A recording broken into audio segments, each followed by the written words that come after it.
ಇವತ್ತು uric acid ಬಾಡಿಯಲ್ಲಿ ಯಾಕೆ ಅಕ್ಯುಮುಲೇಟ್ ಆಗುತ್ತೆ, ಯಾಕೆ ಜಾಸ್ತಿ ಆಗೋದು ಅನ್ನೋದ್ರ ಬಗ್ಗೆ ಮಾತಾಡೋಣ. ಯೂರಿಕ್ ಆಸಿಡ್ ಎರಡು ಕಾರಣಗಳಿಂದ ಜಾಸ್ತಿ ಆಗುತ್ತೆ. ಒಂದು ಜೆನೆಟಿಕ್ ಅಂತೀವಿ, ಅಂದ್ರೆ ನಮ್ಮ ಬಾಡಿಯಲ್ಲಿ ಕೆಲವು ಎನ್ಸೈಮ್ಸ್ ಇರುತ್ತೆ. ಆ ಎನ್ಸೈಮ್ಸ್ ಡೆಫಿಸಿಟ್ ಇರೋದ್ರಿಂದ ಯೂರಿಕ್ ಆಸಿಡ್ ಕರೆಕ್ಟ್ ಆಗಿ ಬ್ರೇಕ್ ಡೌನ್ ಆಗಲ್ಲ. ಆ ಕಾರಣಗಳು ಮಕ್ಕಳಿಂದಾನೇ ಶುರು ಆಗುತ್ತೆ, ಬಟ್ ಅದು ಬಹಳ ಅಪರೂಪ, ಬಹಳ ರೇರ್. ಎರಡನೇ ಕಾರಣ, ಮೋಸ್ಟ್ ಇಂಪಾರ್ಟೆಂಟ್ ಕಾರಣ ಬಂದು excess consumption of high protein and high phytate level foods ಅಂತೀವಿ. ಅಂದ್ರೆ ಉದಾಹರಣಕ್ಕೆ alcohol, tomatoes, greeny leaf vegetables, high protein content fish, sardines ಅದರಲ್ಲಿ ಫೈಟೇಟ್ಸ್ ಜಾಸ್ತಿ ಇರುತ್ತೆ. ಹೈ ಪ್ರೋಟೀನ್ ಡಯಟ್ ಅಂದ್ರೆ ಪಲ್ಸಸ್, ಈ ಬೇಳೆಗಳಲ್ಲಿ ಹೈ ಪ್ರೋಟೀನ್ ಇರುತ್ತೆ. ಈ ಕಾರಣಗಳಿಂದ ಯೂರಿಕ್ ಆಸಿಡ್ ನಮ್ಮ ಕಿಡ್ನಿಯಲ್ಲಿ ಅಕ್ಯುಮುಲೇಟ್ ಆಗುತ್ತೆ. ಅತಿಯಾಗಿ ಸೇವನೆ ಮಾಡೋದ್ರಿಂದ ಇದು ನಮ್ಮ ಬಾಡಿಯಲ್ಲಿ ಅಕ್ಯುಮುಲೇಟ್ ಆಗುತ್ತೆ. ಅದ್ ತಕ್ಕಂಗೆ ನಾವು ನೀರು ಕುಡಿದಿಲ್ಲ ಅಂದ್ರೆ ಅದು ಫಿಲ್ಟ್ರೇಷನ್ ಪ್ರಾಸೆಸ್ ಆಗಲ್ಲ. ಆ ಫಿಲ್ಟ್ರೇಷನ್ ಪ್ರಾಸೆಸ್ ಆಗದೆ ಇರೋದ್ರಿಂದ ನಮ್ಮ ರಕ್ತನಾಳಗಳಲ್ಲಿ ಆ ಯೂರಿಕ್ ಆಸಿಡ್ ಅನ್ನೋದು ಹಾಗೆ ಉಳ್ಕೊಳ್ಳುತ್ತೆ. ಅದು ಸರ್ಕ್ಯುಲೇಷನ್ ಅಲ್ಲಿ ಹೋಗ್ತಾ ಡೆವಲಪ್ ಆಗ್ತಾ ಜಾಯಿಂಟ್ ಅಲ್ಲಿ ಬಂದು ಸೇರ್ಕೊಳ್ಳುತ್ತೆ.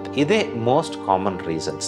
Good diet, reducing consumption of these things, ಅಂದ್ರೆ ಈ ಪದಾರ್ಥಗಳನ್ನು ಕಮ್ಮಿ ಊಟ ಮಾಡೋದ್ರಿಂದ, ಕರೆಕ್ಟ್ ಆಗಿ ತಕ್ಕಂಗೆ ನೀರು ಕುಡಿಯೋದ್ರಿಂದ ಈ ಫಿಲ್ಟ್ರೇಷನ್ ಪ್ರಾಸೆಸ್ ರೆಗ್ಯುಲರ್ ಆಗಿರುತ್ತೆ. ಈ ವಿಷಯ, ಈ ಮಾಹಿತಿ ಬಹಳ ಜನಕ್ಕೆ ಗೊತ್ತಾಗಲ್ಲ, ಬಹಳ ಕಮ್ಮಿ ಜನಕ್ಕೆ ಗೊತ್ತಾಗೋದ್ರಿಂದ ನಿಮ್ಮ ಸ್ನೇಹಿತರಿಗೆ, ನಿಮ್ಮ ಫ್ಯಾಮಿಲಿ ಫ್ರೆಂಡ್ಸ್ಗೆ ಇದರ ಬಗ್ಗೆ ತಿಳುವಳಿಕೆ